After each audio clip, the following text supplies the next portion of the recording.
How bad is it as a journalist when it comes to the economic conditions that we operate in? Poorly paid, poorly remunerated. Thankfully, you are a programs manager, so you see this. You've been under both worlds. You've been the practicing journalist who gets simply paid, don't know what is happening, but they tell you this is what we can give you. Now you are at the other end where you also see what is coming in and what is going out. Has your view changed on this? How bad is it?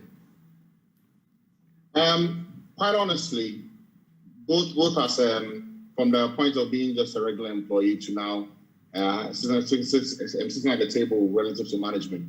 The reality is that the journalist salary is not the best.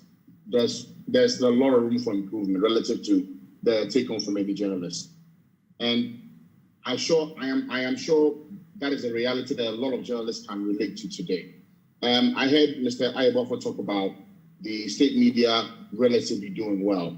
And you would also appreciate that for the state media, some of them have a certain element of unionization somewhat, where they have a certain means of which they're able to collectively bargain and have a good threshold by which they'll be able to say, this is the standard price. But the reality in the private media is that negotiation for salaries is done on a person-to-person level. The value you bring in, what you're able to defend, and based on your performance and matching your KPIs, you're able to negotiate for what you are worth.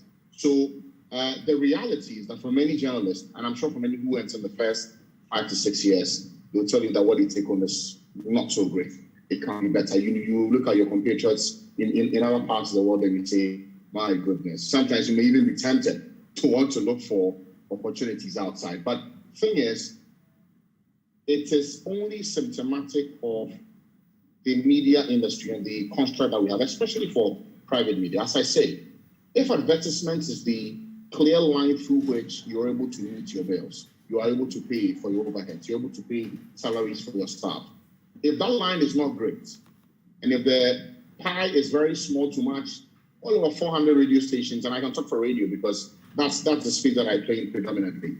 If you have about 50 to 100 radio stations that you're competing with year on year to get adverts, to be able to match your responsibilities as an organization, it is not easy. It takes a lot of innovation, it takes a lot of negotiation, a lot of hard driving in marketing to be able to reach the market, get a good percentage, be able to meet your overheads, and then pay the bill. So I'm sure I speak for many who say that journalists are poorly paid. That's true, but it's also symptomatic, really, of the economic construct that we have that helps the media to survive.